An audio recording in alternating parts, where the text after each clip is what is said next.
Weeks before the Silicon Valley Bank collapse, several executives sold off large shares of stock, while mainstream media tells its audience to invest in them.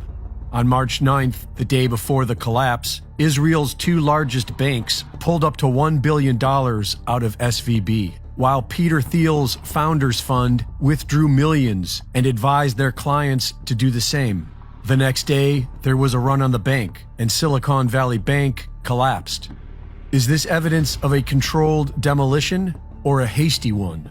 The day before the collapse, a U.S. judge ordered J.P. Morgan Chase to turn over documents in a lawsuit accusing them of aiding in Jeffrey Epstein's operation. The team behind this lawsuit was the same team who successfully exposed the involvement of Deutsche Bank, and they subpoenaed several other banks they believe were involved, including Silicon Valley Bank and Bank Leumi, the Israeli bank that drained $1 billion out of SVB the day before it collapsed.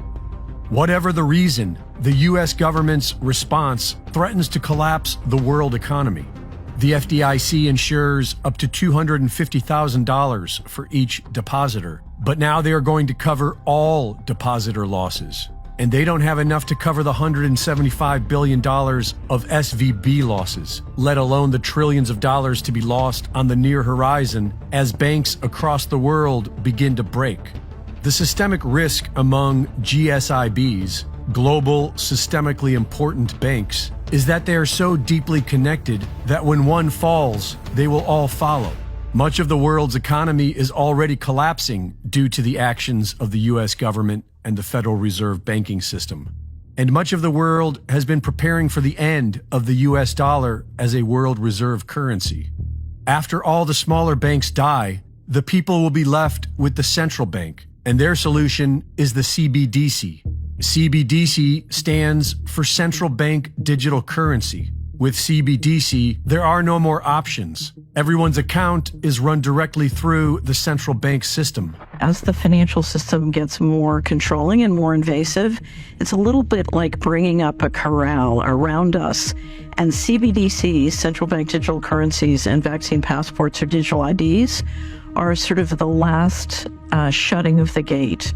It's hard for many people to imagine the risks here because we're so used to living with financial transaction freedom, and we don't understand that when this gate closes on us, we literally will be sitting in a system where the central banks believe that our assets belong to them, and they can dictate where we can spend money and what we can spend money on.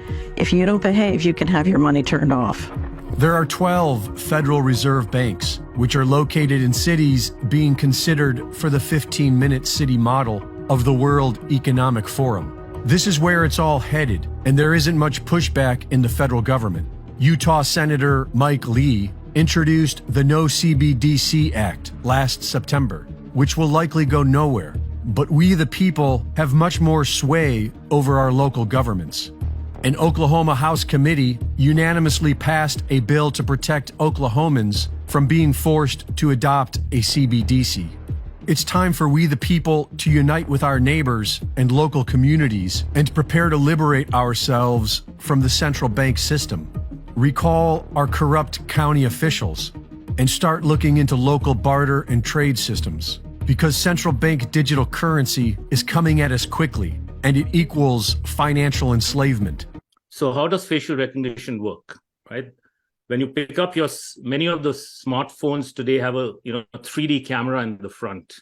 And what happens is that 3D camera has a little bit, a laser or an LED invisible projector that projects a dot pattern on your face or some sort of, other pattern. And then that pattern gets uniquely distorted for every person's face. And then there's an invisible light camera that picks up that distortion and then is able to identify, key points on your face and uniquely identify that, this is Aman or this is Maria. So that's how facial recognition works. And it's been sold to us as a benefit because it's very convenient. I don't have to punch in a 4 or 6 digit code into my phone every time I want to use it, right? Yes. So that's how facial recognition was introduced to the world. And many of these so-called technological advancements have been introduced under the guise of convenience, but what they're actually leading to is, as you said, a digital prison. That's right. And so they give us the carrots, right? If you go back 20, 25 years, consumer electronics, computers, cell phones, and other gadgets, video games, they're all kind of subsidized, very low cost, so that they are able to permeate every corner of society. So like even, people who are not very well off, they have all these gadgets. So they're sold to us as the carrots. And it's for convenience, and it's also for safety and security, right? And it's to catch the bad guys. And, as a society, we tend to kind of accept all the carrots. But by the end of the presentation, or even halfway through it, you'll see how the sticks are coming if we don't watch out. And they've already started, and most people are, they don't know what's coming. Indeed. So if you go to China, Big Brother has already met big data, right? They already have facial recognition, which is connected to social credit scoring, and that directly lends itself to a control system. And they've already announced it in China for many years. I was in Shenzhen, China in 2019, 3 years ago, for an optical conference. And every corner you go, intersections, streets, buildings, indoors, outdoors, are just littered with cameras. And there are screens everywhere, and they are telling you that we are watching you. And we are watching you, and you will be okay with us watching you all the time. And so people have become very compliant in China, right? And so you can then control the social credit system. It's like a feedback system on how people behave. And this is how compliance has been achieved in China. Now, they're already doing this in the Western countries. It's just that they haven't told us yet. So our social scoring has already started. Our carbon tracking has already started. I was in India recently, and when I got my receipt from United Airlines, it had a carbon footprint of 3.3 tons each way on the receipt. So yes, the conditioning's already started, and we're talking here in Australia about banks starting to notify you about your carbon footprint on your transactions. So that conditioning, you're absolutely right. We're already in that system. That's right. Right. So but the narrative in the Western media is that, privacy and freedom have gone in China, right? And the social credit system is a control system in China. And implicitly, we in the West are free. But that's really not the case. But the narrative is there, and it gives people the illusion that all the surveillance being put up in our cities and our towns in the Western countries is for security and safety of the people. But what is not said is that per capita cameras in America are greater than in China. We have 50 million tethered surveillance cameras in the United States connected to the internet and therefore to AI. And by 2025, $2 trillion would have been spent on cameras and the surveillance infrastructure of smart cities, right? London is ranked number 3 in the world in terms of number of cameras per 1,000 people, right? So the infrastructure is in place and is expanding. So if people, look up and they keep their, wits about them and go out in your towns and cities, you'll see more and more surveillance infrastructure being set up. And it'll all be sold on the pretext of safety and security of the people. I didn't know London was ranked number 3. That's very interesting. That's right. And New Delhi, India is ranked number 1 in terms of cameras per square mile. Wow. So there are well over 500,000 cameras in the city of Delhi. So just think about that. So while the world was sleeping, when COVID was announced and people were locked down and the fear porn was, blaring in every, television set, and people were quarantining, they were installing cameras and surveillance infrastructure. A report that came out earlier this year, by end of 2022, there will be 1 billion surveillance cameras tethered and connected to the internet in the world. And if you take mobile cameras and other cameras, that's greater than 20 billion data collection cameras in the world. So that is the kind of surveillance that is being, unrolled onto the world. And this is by the end of 2022. So these are not for, us.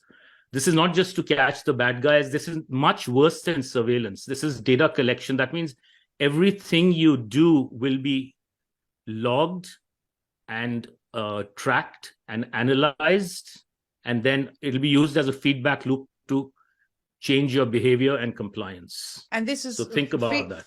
Being fed back to an AI machine that's already been programmed, as you said, with that feedback loop to change your behavior. So it is already, I mean, everything's already been programmed into this AI to be able to achieve that. Yeah, it's been programmed and continually being improved. Yes. So basically what we have is, eyes in the sky and eyes everywhere. Eventually it's already started, but it's going to be permanent once they will be tracking your eye movements continuously when you're in front of a cell phone or you're in front of a computer. They already do that, many apps. Yes. But that's going to become prevalent. Right? So in the old days, what was surveillance? A bunch of cameras around the city, and there'd be people sitting and watching these LCD screens or LED screens for, thieves and all. And so human eyeballs are gone. Now, no humans are necessary. All the monitoring will be done by smart artificial intelligence security guards that are watching us at every moment. And so you're being, literally, they're listening in, they're watching, they're analyzing, they're logging, they're learning, and then it repeats the cycle. I have a question, Aman. You mentioned sort of 20 billion devices around the world. Are all of these devices also listening? If they have a microphone, chances are they are listening. Like your cell phone is listening. Of course. Like this Zoom call is not only listening, it's recording, analyzing our discussion. And we are being scored by AI as we speak. And since I'm talking to you and you're talking to me, our social credit score is being reduced in real time as we speak. So when are we not alone? Pretty much never. Right? And if you have devices in your house, such as Ring cameras and all, those are all tracking devices. But let me introduce to you a term called the panopticon, which is a kind of a circular prison. And this is a picture from Rhode Island, one of the states in the United States of America, back from the late 1920s. And this is a circular prison where the guards are in the middle and they can watch pretty much all the activity going on in each prison. So all the prisoners know that the guards can watch them at any time. Where we are living is in a digital panopticon, right? And instead of there being security guards, there's computer vision, cameras with computer vision, and artificial intelligence. So everyone is being monitored everywhere all the time. And so this has been put in place already.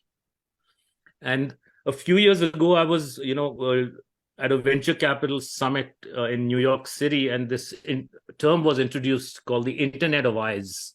And I found it kind of not creepy, but I was kind of curious as to why this term was there. But literally now everything is falling in place. It's the Internet of Eyes. There are cameras everywhere at intersections. All your automobiles are spy vehicles. They have cameras inside and outside. Tomorrow, by 2025, there'll be an average of at least 16 cameras in every new vehicle. And once you have autonomous driving vehicles, there'll be radar, LiDAR, as well as cameras, and some might even have sonars. They have cameras in space, looking down at the Earth, counting trees, and mapping digital IDs to trees. They have cameras in drones, license plate readers, cameras inside your car, cameras in bus stations, airports. So you're being tracked everywhere. Did you so just this say, is the Internet of Eyes. Did you just say mapping digital IDs to trees? Yeah, every tree and plant, all of nature is going to be mapped digitally. And eventually we'll be getting pushed into the metaverse. Well, digital IDs with trees are going to be, sorry? Well, this is fascinating to me, because what they're doing, Aman, is they're currently shifting, all humanitarian causes towards climate change and looking after what they call Mother Earth, according to Nancy Pelosi, and they're meeting this month for an interfaith meeting on Mount Sinai, where they're announcing their new climate 10 commandments. It's unbelievable what these people are doing. And so that's right. That would mean if they are digitally mapping every tree, every plant, then that would also be able to impact your score should you interact with one of these trees or plants or harm them, or emit too much carbon affecting this plant, or so they say. This would also impact your social credit score. There really is no escaping from this surveillance. Yeah, we'll talk about that, about the escaping part towards the end. But Sure. in general, you're right. And they're doing a lot with trees and nature. That's a new presentation onto itself. Right. I'd love to have you back to talk more about that at some stage, but please do go on. Okay, so as I was saying, if you have technology at home, you have eyes and ears at home. And so each of us is helping Big Brother if we have technologies from companies like these. If you use Google products, Samsung products, Facebook, Microsoft, or Zoom call, for instance, Apple watches, they're one of the worst things to have. The Ring cameras, they track every device on your network, its location, its movements all the time. And of course, if you have a Ring camera, as the cameras generations improve, they are also identifying when you're coming home, when you're leaving, who's coming to visit you. So all the tracking is going on and the scoring is going on even when you're at home. So I'll just make a switch to, these LED lights. I started to notice in San Francisco 2.5 years ago that a lot of the, the low pressure sodium, the yellow halogen type of lights, they started getting replaced by these very bright array LED lights. And Yes. have you seen that in Australia? You must have seen it everywhere. Everywhere. Yeah. And they're putting it up like literally in the denser populations every 30-35 yards apart. It's really horrible. I live in Montana, which is in northwest Montana, relatively lower population. But in the closer towns and cities, they have a lot of these, and it's really putrid, right? And these are called smart lights and smart poles, which are an integral part of the smart city infrastructure. They all are wirelessly communicate with each other, and then there's fiber optic cables under the ground, which are then connected to 5G towers and to other communication facilities nearby. So and what they purpose also do will they serve? They're basically, it's an open air concentration camp for surveillance, as well as, I'll show you, it'll be weaponized. These can be weaponized, these LED lights. And then they will also host all sorts of sensors in the name of climate change and global warming. Right? So here's an example of a smart pole. They'll have noise sensors, and it's for noise pollution, but actually it's really for listening people's conversations. Of course. They'll have people counters, they have surveillance cameras, they will have public address systems, like in Auschwitz concentration camps, where the soldiers are giving orders to the to all the people who are the prisoners. They're gonna some of these lamps, I've seen specifications on top of the lights, they are drone charging stations. So in the future, drones will be used both individually as well as in swarms as the aerial police. And I've done there's a lot of information available on DARPA and other websites on these drone swarms and how they're going to be used against enemies of the state. Yep. And I'm not surprised, Aman, because what they've done, number one, they've killed off a huge portion of the police force, either by forcing anyone with a conscience to resign, or those now dying due to injection injuries. And God only knows what sort of control they're going to have over people with whatever's in these injections. And on top of that, they don't even need a huge police force anymore, because we're going to be controlled and policed by AI. Right.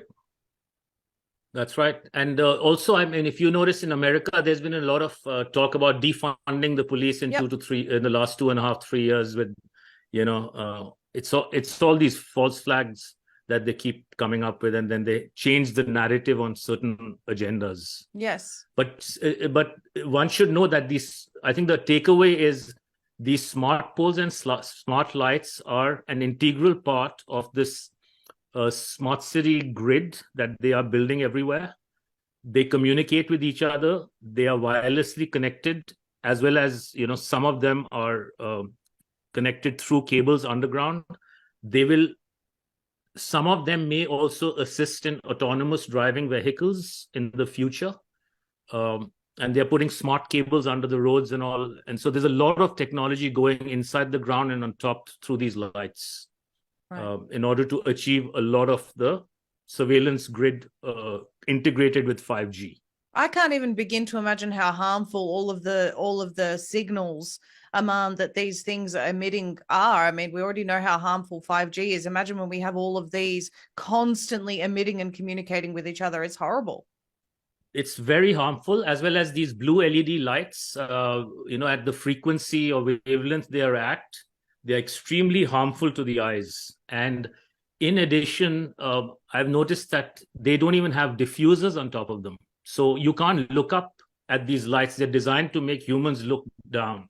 Wow. So by default, they're designed to really hurt your eyes. And then I'll show you another slide on how they can be used directly as weapons. Please. So when I came to Montana, in August 2020, so a little over 2 years ago, I noticed that they were outside of maybe Bozeman, Montana, and a couple of the towns, there were none of these street lights. We had beautiful dark nights. And then I was here in April in this town called Pablo, Montana, and driving through the highway and just see how many lights there are. It's a population of just a couple of thousand people. And you have like hundreds and hundreds of these lights on the highway. And so the question to be asked is, earlier there were no lights, and then in the name of global warming and climate change and energy conversation, now you have 300 lights. Yes. So, just think about that. Yes, well, it's much like how 400 private jets arrived to a climate change conference to talk about CO2 emissions, Aman. The Right. hypocrisy is just astounding, but they don't care anymore. They don't care No, how they they don't. appear. They're just brazen about it. It's in your face. I mean, I keep interjecting because this subject is something I'm so passionate about. People don't understand when I've said the words digital prison, I think it's very hard for people to actually imagine how that will be achieved. This presentation is key to that understanding. So I'll ask everyone who's watching, please share it with everyone and get them aware of this information. Keep taking us through the weaponization of these, though. Right. I'm interested in that. So I started, this picture on the right side I got from somebody in Canada on Facebook, and I haven't seen these anywhere in Montana yet, these multicolored lights. And I started to dig deeper, and I noticed that there's something called a puke ray. It's an LED incapacitator, where you have this, think of it, this is an LED gun, which is able to emit different frequencies of light at a very high rate of change. So when you do this at a very high frequency with different lighting, and if there's a human being that's in the vicinity and looking at these lights or near these lights, you can get intracranial damage. You can hurt your spine. You can get sick. I bet you it can even kill you. So these can be used as weapons. My goodness. And a lot of these LED smart lights, they already have little, if you'll see white squares at the intersections, for instance, white patches, those are radar. And the LED lights combined with radar, they can, and with a smart system on a chip inside, they are able to identify human beings with guns up a few hundred meters away. And so these lights can be turned on as weapons against people who might be carrying guns, for instance. So one needs to kind of start asking these questions and talking to each other within communities, as well as to the people who you think represent you, as to what the hell is going on and why these lights are being put up, and call them out on it. I mean, what other reason would you be installing lights that have the capacity to kill on impact? I mean, there's no other reason. It's for safety and security. It's for safety and security of the course. people. Yeah. My goodness. So that's how it's going to be sold, or it's going to be sold in as climate change and global warming and energy conservation. So I'll go on from here. But these can be used as weapons, and I suspect there's much more to it than what I'm presenting here. And I'm doing my research, and I will come back and talk about what more I find out. Yes, please. My research is not complete. So I've spoken so far about what facial recognition is, the camera infrastructure, the smart lights infrastructure, and you can see already a link between all those topics. And now I'm going to introduce the digital identity and the central banking digital currency system or the digital currency linked to your digital ID, and then you'll start seeing how everything connects. Right? So the World Economic Forum, I read a paper maybe 2 years ago, which says it's a new chapter in the social contract. And I said, but this is a social contract nobody has signed up for. Yes. Right? So it's being planted upon the world. And so in that paper, I saw this diagram, and you have this digital identity in the center. Every entity, every device, every person, everything, every tree, everything will have a digital identity. And that digital identity is going to be used to unlock your access to financial services, healthcare, telecommunications, government programs, social platforms, logging into the internet, travel and mobility, just everything you do in your life. You need your digital identity to unlock it. So by default, a digital identity implies that you're always in a digital prison. Yes. And you need permission to get out of that prison. By default, you're always a prisoner. That is how you have to kind of, understand how this digital identity is going to be used. And this is a 2018 WEF paper that was published. And so for your digital identity, you need identity integrity. Like, for instance, there's a concept called know your customer that banks are using, right? So it's basically taking steps to a digital identity. And how is that digital identity going to be authenticated? Through your face to unlock access. And your face and your digital identity will be linked to a new type of currency, which is the central banking digital currency. And it'll have a combination of water and carbon scoring for you and carbon credits. It'll have social scoring and your medical status based on vaccines and jabs and other medical things that they want you to have.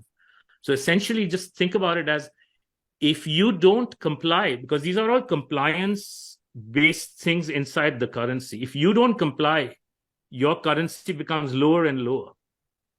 If your currency becomes lower, your digital ID cannot unlock access to life.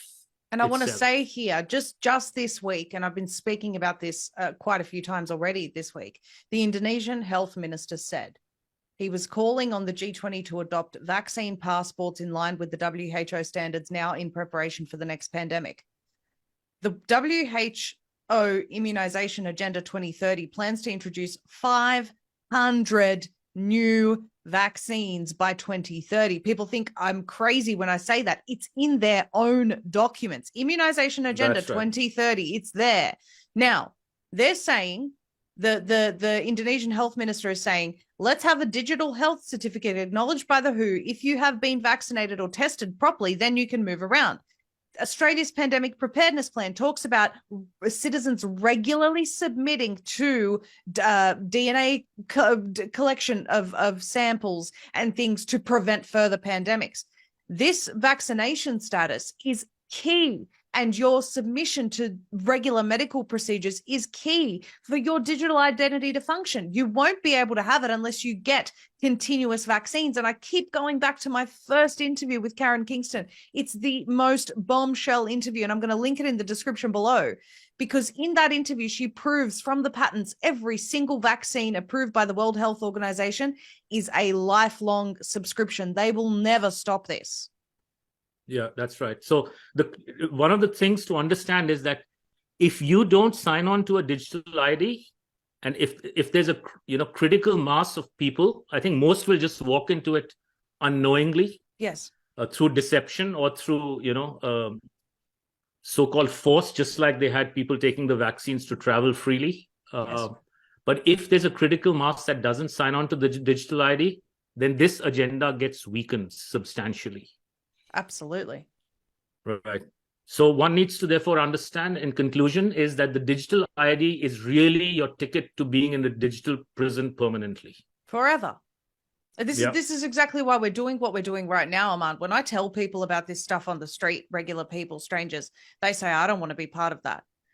And so the only way to do it is to understand the agenda so that you can resist it. And we will talk, you and I, we will talk about how to do that later and how to be free from this system. We're going to have that discussion.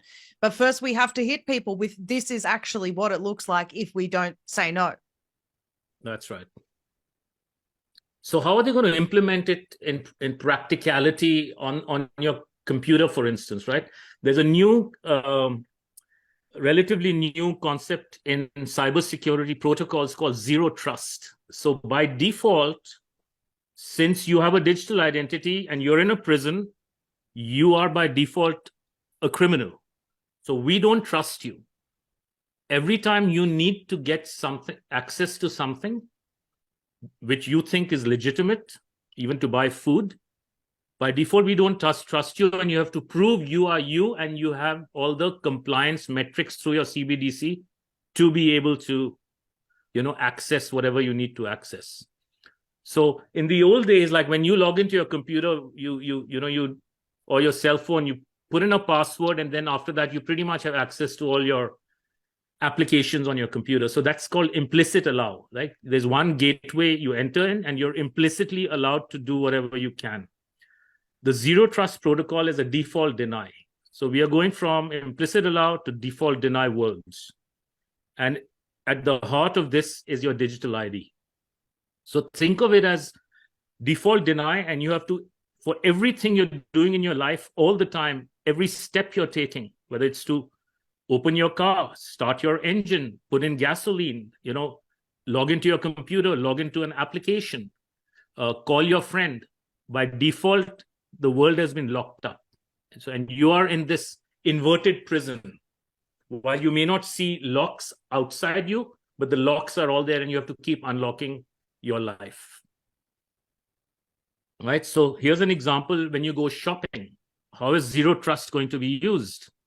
Here's a lady, she wants to go and buy some beef, but let's say her carbon footprint or her beef footprint for the month has been exceeded. That door won't open.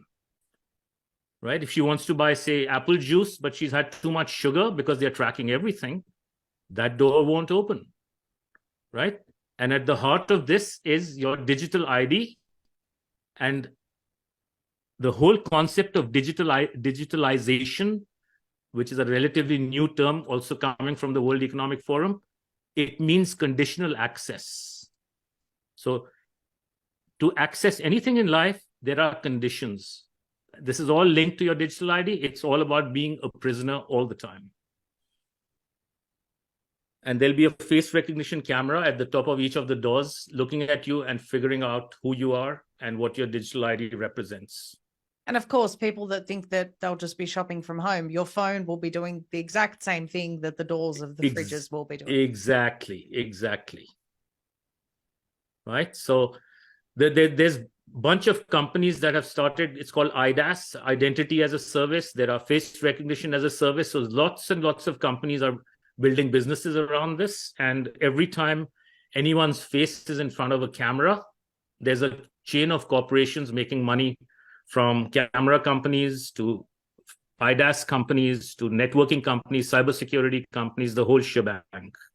And it's since human beings are everywhere, this is one of the ways that they have come up very creatively, that anytime there's a face in front of a camera, which is going to be most of the time since people are always on their devices, there's continuous chain of data and therefore money being made.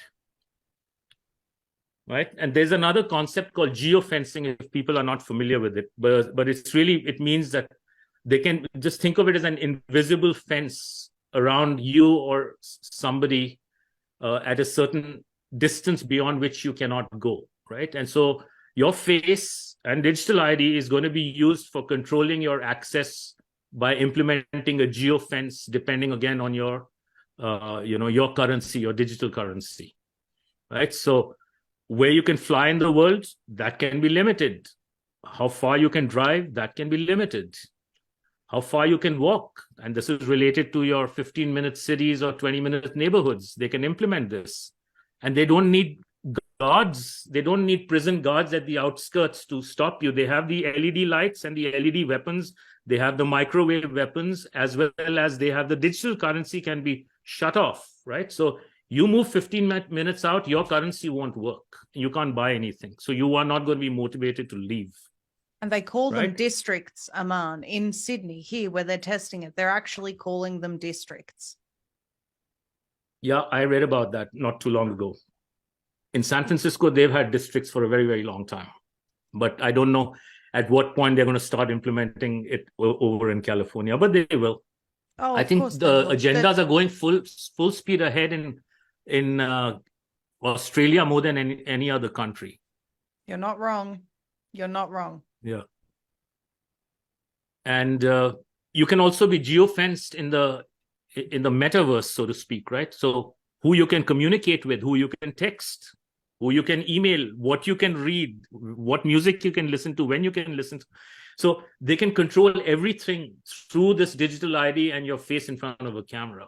Well, a recent example of that is that in China, where they're facing, excuse me, the most draconian, most brutal treatment by their government at the moment with this crazy zero COVID farce that's being used against the people.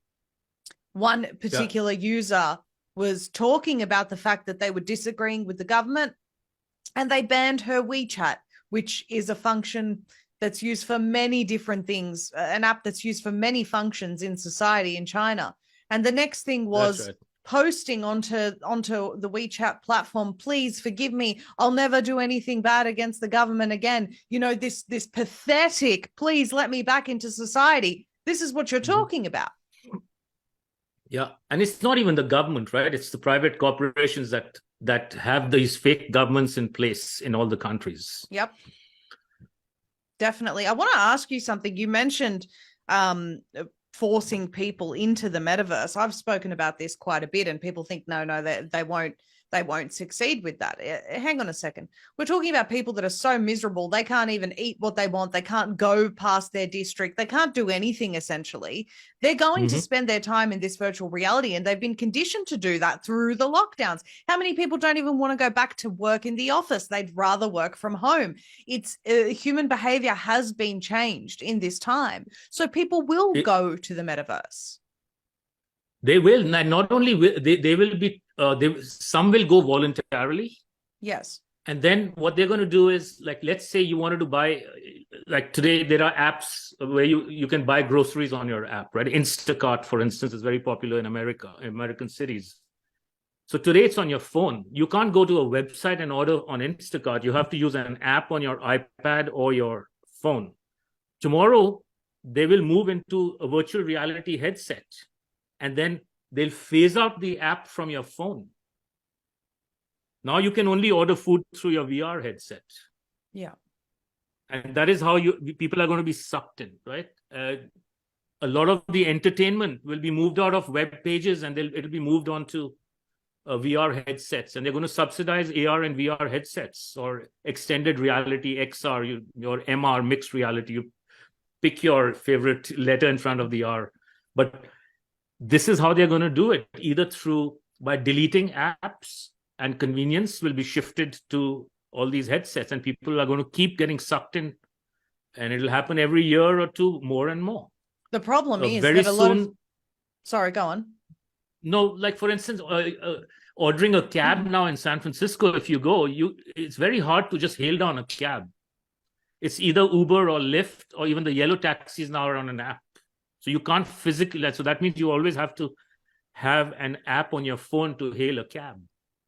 Yeah. And then tomorrow they won't take your credit card with a US dollar or an Australian dollar. It'll be a digital currency. So they'll just keep, very cunningly keep moving people into this new system. It